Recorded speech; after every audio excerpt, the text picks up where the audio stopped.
Hey everyone, this is Raziel here. Today I'm going to be giving you a god build for Awilix, Goddess of the Moon.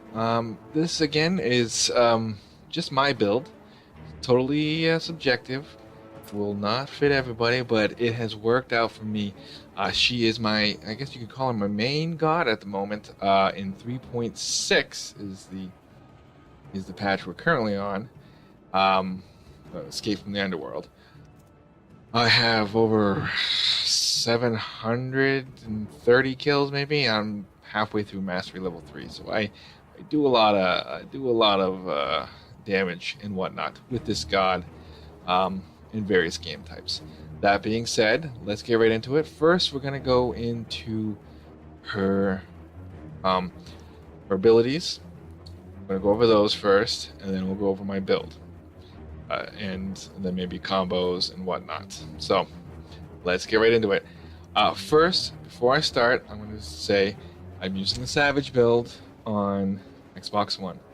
So my button layout may be different than yours. That being said, I'm not going to call them by their button layout names. I'm actually going to call them out based upon this nomenclature here. 1, 2, 3, and 4. That way everybody, depending on what button layout they have, will have the same 1, 2, 3, and 4. Turn that off now. Let's get into it. Her passive is Initiative. Her first strike, or strikes first from out of combat, increases her physical power for a short duration, about 30%, or not about, but actually 30% for the next 2.5 seconds. So that's a pretty good damage burst, and that will come into play with the scaling of her other abilities. So we're going to go into the 1 right now, which is Summon Suku. She summons her panther, Suku. If you've played against her or played her before, she actually rides on a panther or a different cat depending on what skin you have. I'm on the default skin, so it's a panther. She gains movement speed, but anything other than forward, she gets a debuff in speed. Takes a penalty for strafing.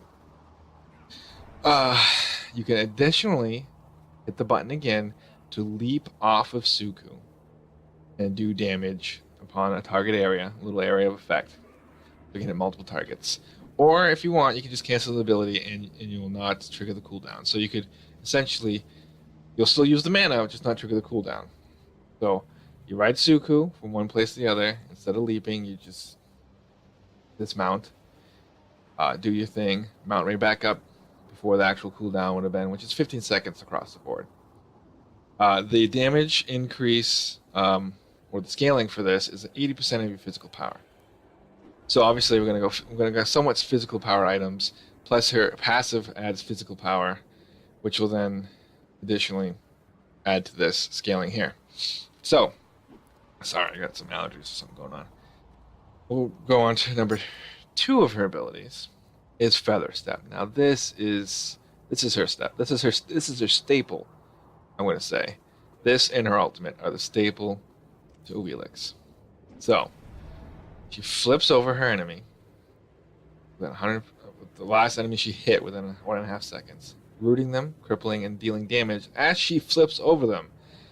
Damage dealt is based upon her next attack, or basic attack in a progression. So essentially, you hit. It all depends on your combo, your basic attack combo. Additionally, as it says in the next one, in the third attack, excuse me, she gets an area of effect added to this. So normally, her normal Feather Step is for single target. You get to that third attack, or after her second one, into her third one, you do the Feather Step. It's an area effect. So essentially, you can hit. You're on a buff camp, you hit all 3. Boom. That's her buff camp clear. That's her wave clear to an extent. If she's jungling, this is the ability that is going to be doing most of the damage to clear that buff camp.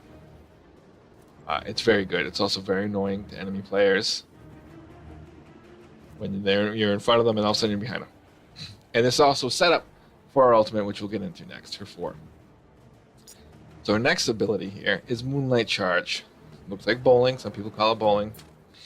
She summons Suku, and he goes in a straight line and hits any enemy in the what's any enemies in the line, minions, gods, buff camps, fire giant, etc. If they're facing away from Awilix, minions, gods, fire giant won't happen to, but they're popped into the air. Boom, they're up in the air. Again, this will help with the setup for her ultimate, which is they're scaling on her feather step, which is 50% power, and there's 60% power scaling on Moonlight Charge. So your physical power is 50% on your feather step, 60% on your Moonlight Charge. So I usually use those in combo, no matter if my ultimate's up or not. So that's a fair amount of damage. So you've got your at your max ranks of this, you get 250 plus 60% of your damage. So, you say you have 200 damage, right? Or attack power, not damage, attack power. You're gonna take 60% of that, which is what? 120. Simple math. I can't do it that quick apparently. 120 plus the 250. That's what? 120. That's 370 right there. Boom. That's some good shit right there. This right here though is the game change. This is what makes Awilix such a presence in the match. No matter what match you're in, this ability here makes your presence known. It's Gravity Surge. This is the ability where if an enemy is in the air, whether you knock them up yourself with Moonlight Charge, whether Bacchus or Geb or any other person who can send them the enemy god flying up, pops them up, or if, like, say, you're going against a Hu Yi, you're pooping on him a little bit. He's like, I gotta get out of here. He does his little leap to get out. You can do it on this. Doesn't have to be facing away if they're in the air. It's just they need to be in the air. Hades going underneath sometimes, you can pop him out. Scylla as well. Even Fenrir, when he goes into his barrage or whatever the hell it's called. I think that's Thor's. But, his little mini leaps there, you can pull them. And then you got a buff not too long ago. If they're in the air, like behind a wall, you can pull them through the wall. So they think they're safe, and you can pull them through the wall and poop on them. Anyway, you pull the god to you, and no matter where they are, they come right directly in front of you. You gain attack speed, you gain physical power. You additionally get scaling of 80% of your physical power in addition to this. So you got 400 damage alone from just pulling them to you. Plus, say if you had 200 attack power, another 120. So that's 520 damage right there. Plus, you get attack speed of 70% when this is active. This is active for 6 seconds, I think it says. So for the next 6 seconds, you've got 70% attack speed. Now, if my build's gonna cap you out a little, or get close to capping you out, so this will put you over, maybe even go over cap. But you're gonna be freaking fast, all right? Plus, you get an additional 60% attack power on top of that, so you get 80%. Oh no, I said 60%. It's 80%, so even more attack power. You're doing a lot of damage. If you get this on a god and they don't get away, you're doing a lot of damage. Okay? So, in the majority of the games you play, this is the order that I would rank up your abilities. I'm going to bring these back up here. Alright, so majority of them, you're going to start with your feather step. Go like arena or clash where you can get like 3 levels or whatever. You put as much as you can into feather step first, like 2 into feather step, maybe 1 into Moonlight Charge, or 1 into Summon Suku if you want to have an escape. But you usually gain that level 4 pretty quick, so you can put 1 into Suku and get your escape after clearing a buff or anything like that. So the only time I would not put 2 or even start with feather step is when you're jungling in a conquest. Pretty much it. You're going to be contesting mid camps right off the bat.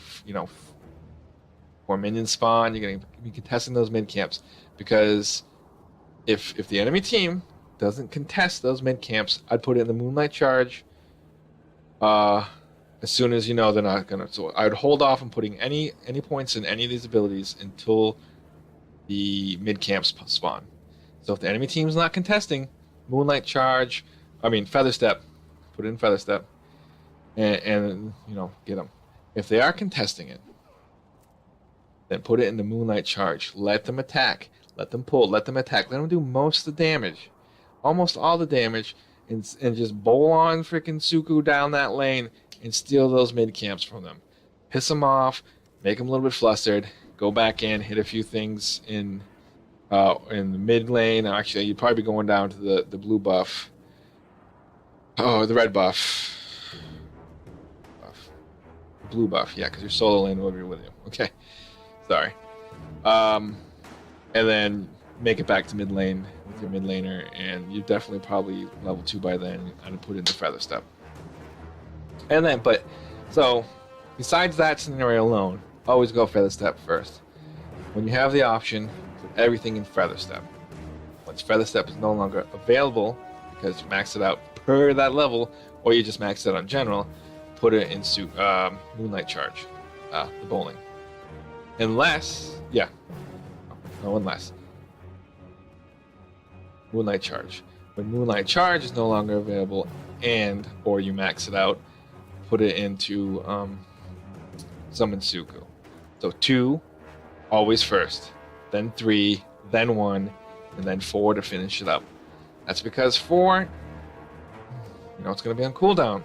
You're going to have these other options off quicker. And to be honest, if the enemy team knows what they're doing, they're not going to give you much of an opportunity early game to get that ultimate off. Turn these back off. So 2, 3, 1, 4. That's the order you want to level up your abilities. Again, when I said, before I move on to the items, ultimate makes it very much your presence known. Is if people know that you're Awilix and you're competent, they will have to change the way they play.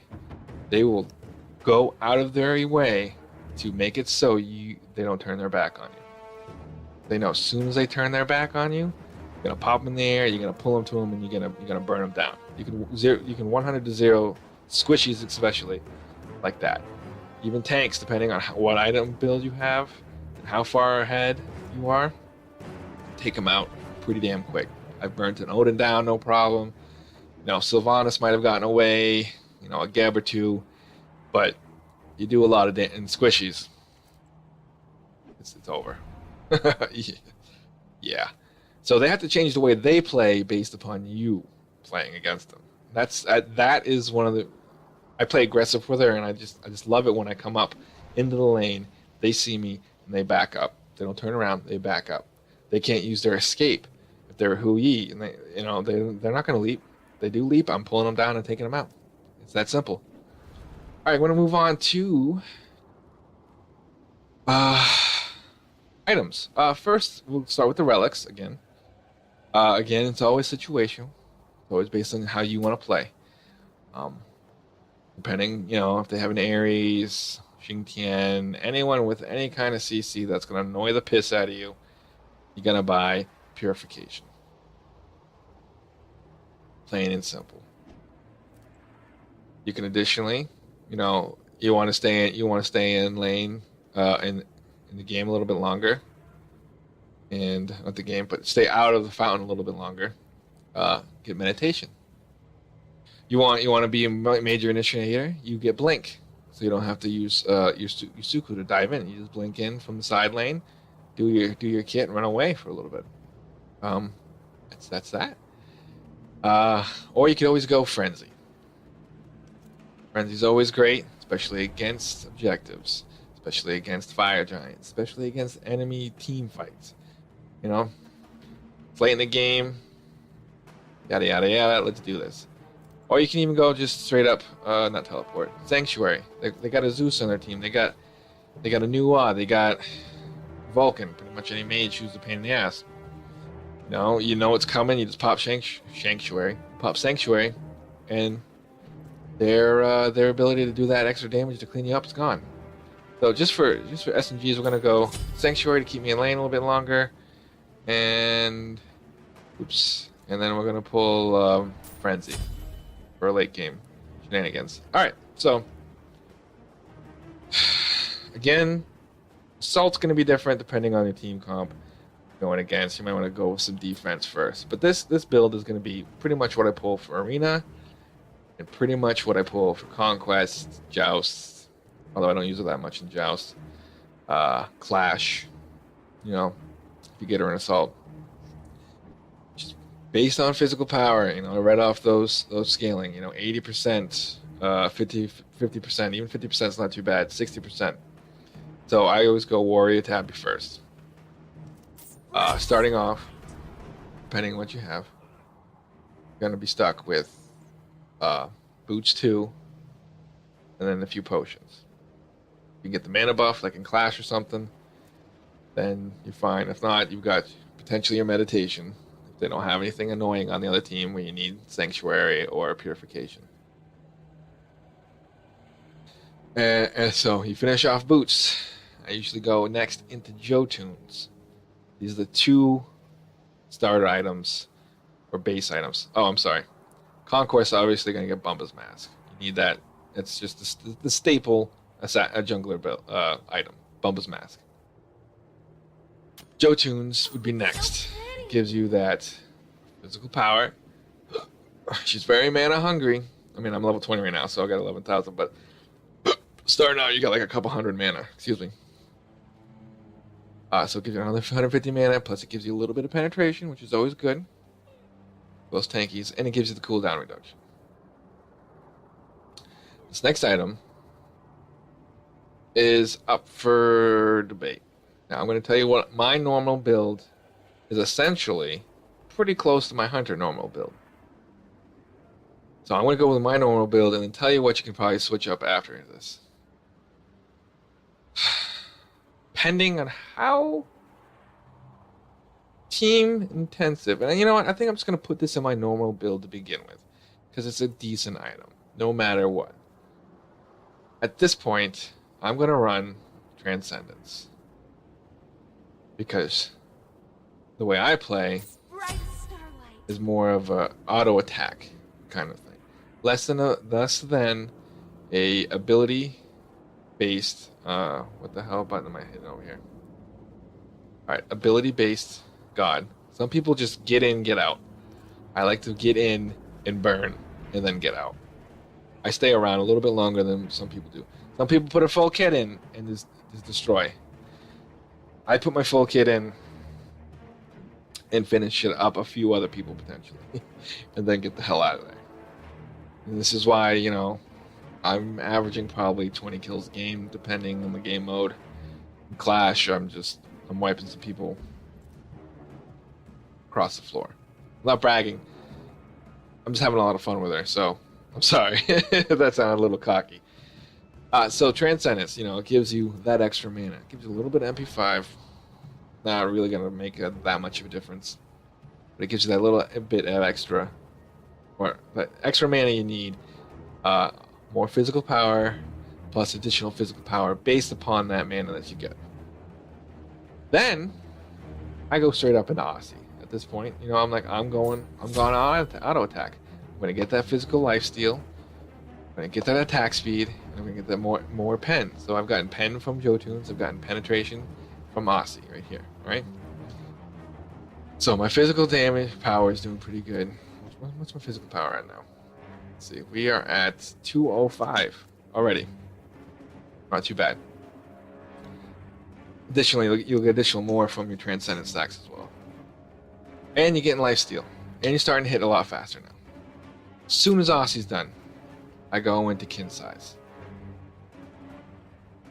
I can't say this enough. Like how underrated kin size was for me in season 2. It just makes so much sense for an assassin and for a hunter, and even some warriors to have this in their build. I mean, you get the 40 physical power, which, you know, puts me what, 240, 257. I don't know the math there. I thought it was 205 a second ago. Anyway, jumps that physical power up pretty good. All right. Additionally, get more attack speed. So my attack speed now is what? 1.73 out of 2.5. That's pretty fast. You top that off when you get to 70% with your ultimate. And you're gonna be Bakasura Blurry. So, get back to what I was saying. The 4% additional damage based on the target's maximum health for gods. 4%. Again, if I read this correctly, which I think I do, get 10 hits on the god. That's 40% of their power, health gone. 40% of their health. Okay? That's not including your base auto attack damage. So you get 10 hits in, you've got them almost dead. Guaranteed. This is why I do so much damage when I get in. I get in, I do a lot of damage from my abilities, and then I hit them a few times, and they're running scared. They're thinking about, I gotta get the F out of dodge. I'll knock them up with Suku, and I won't even pop my ult, because I know they're gonna have a leap or something, and I'll wait for them to try to use it, because I got them scared. You know? You finish up that guard, you move to this one, who's been hit probably by my allies, and I'm hitting them for 4% each time, in addition to my base attack damage. It's just, it does so much damage. And with the attack speed and the penetration, it's just disgusting. It's so much fun. It's I can't explain it. So, this is where recently I've changed up. I think I would try to go an Iqval, Hasten Vitalis a little bit. I was running Hasten Fatalis instead of Transcendence, but I got into a few matches recently where the team fights were lasting a little bit longer. My one-on-ones were lasting a little longer because it was more tankier targets. So I swapped the Transcendence out for the Hasten Fatalis, and put Transcendence sooner than I would have got the Hasten Fatalis. But I'm not going hastened. The extra movement speed would be nice. But, depending on how, especially if you're ahead, just go Deathbringer. 50 physical power, plus the critical strike chance. Just, you can't go wrong. Because you're hitting them a lot. You're hitting them boom, boom, boom, boom with the attack speed buffs, right? You're hitting them hard with the kin size and everything. And then, to the fucking crit. I crit a Hu Yi, I think, for over 1k late game. Just auto attack. Poke. I poked him with my spear. 1k down. Like he was full health. I hit him a couple times, 1k crit, and then I hit him a couple more times and he was dead. I don't even know if I used an ability on him, to be honest. I think I just might have whittled him down with the tip of my spear. That's what happened. And it was amazing. I laughed. Not at the guy. I didn't physically do the VGS to laugh. I just laughed in my chair because it was just crazy how it happened. So that is my build there. You can swap some of these things out. You know, if you want more power, you can go Brawler's Beatstick. That has a decent amount of power on it. Let me see where that is. Oops, up here. You can go Brawlers. Where are you? It's B, right? I went past it. But right there, physical power plus more penetration. That's pretty decent penetration. And if they got, healers on their team, maybe you put this instead of Jotuns. Maybe you put this in instead of Transcendence. Or Kins, or Aussie, if you don't want to really worry about some lifesteal. I'm hitting them so much, I'm lifestealing and keep myself in there because I'm a little bit squishy. The Aussie's there to make sure I can sustain myself longer to get those Kinsai hits and potential crits. You can also go, I want to, oops, not that. Oh, what the hell am I hitting? Okay. Well, Titan's Bane. It's a little bit, extra physical power, but you get a lot more penetration. Or you could go Oboe and just cap yourself out, boom, and hit, enemy gods all around you. If it's late game, last item instead of Deathbringer, you pop the Oboe in the Odysseus bow. Oboe short for it. And you're hitting gods all around you, and you're just doing some crazy damage. Additionally, if you need some physical defense, you can go over to Breastplate of Valor here, and this will give you, I think, this will cap out your cooldown. So you'll have more abilities, a little more mana too, and like that. But for the most part, I try to get myself aggressive enough and in enough of a lead where I don't need this. There are occasions I do put this into my build, and it helps out. They're physical attack power heavy, they're hitting me hard, they're poking me so I can't get in there. I put this in, I get my kin size in, and it's towards the late game and I'm starting to come back, and this is where I'm starting to steamroll and get those 3, 7, 9 kill streaks, etc.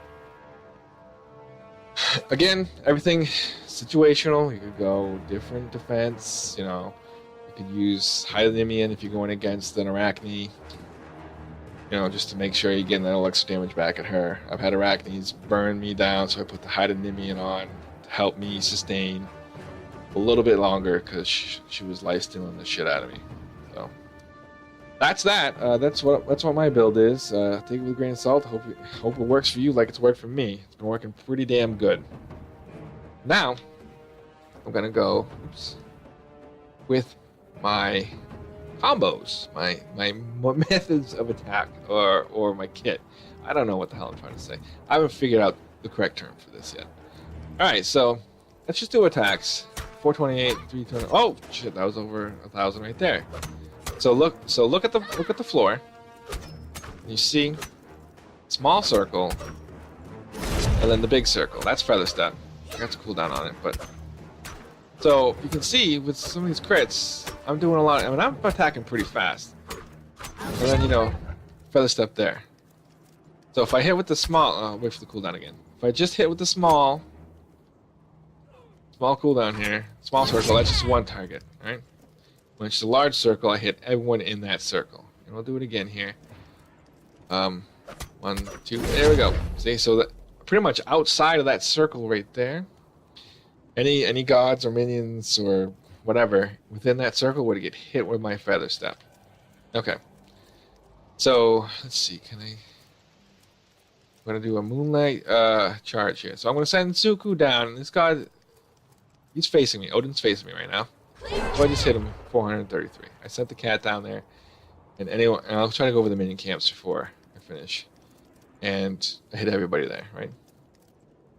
Now that he's facing away from me, he's in the air, right there. Okay.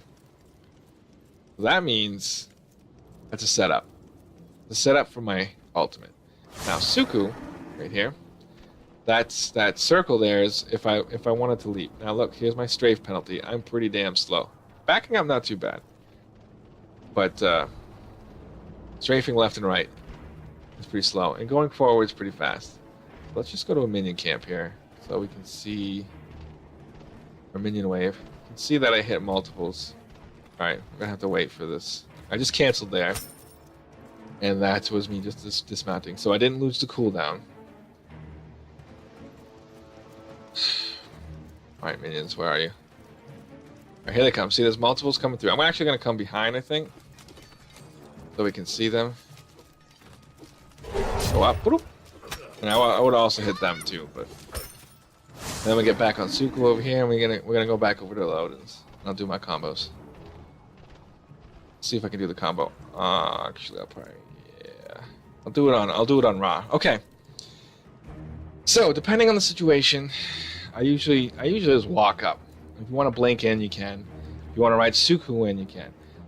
If they're far away, they're kind of low on health. I know I'm not going to need Suku to get out. Then I'll initiate with Suku.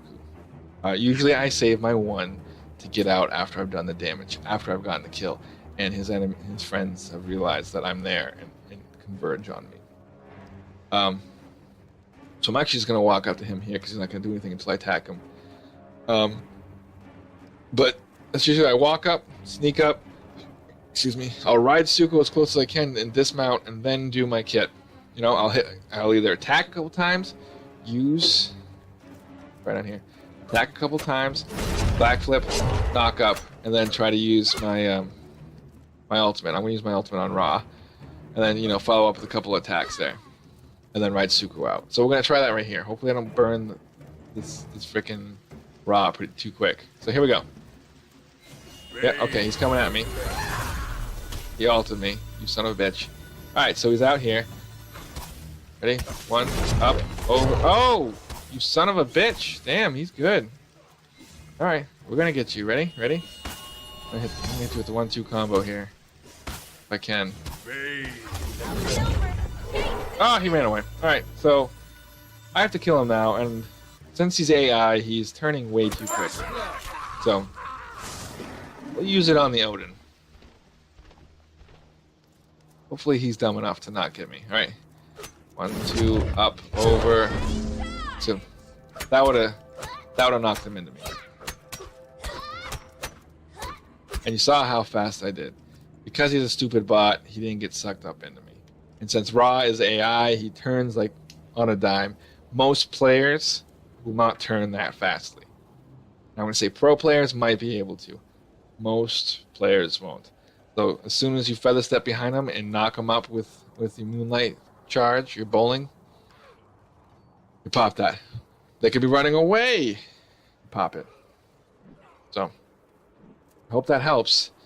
That combo should help, and everything else, it's just try it out. Feather step, bowl, alt, hit, and use Suku to get the hell out of dodge, or use Suku to get the initiation in. Any questions? Leave them in the comments. Any requests for additional gods? Leave them in the comments, and I'll try to get this out again next week. The next one out next week. Hope this helps, and I'll see you guys around in the next one.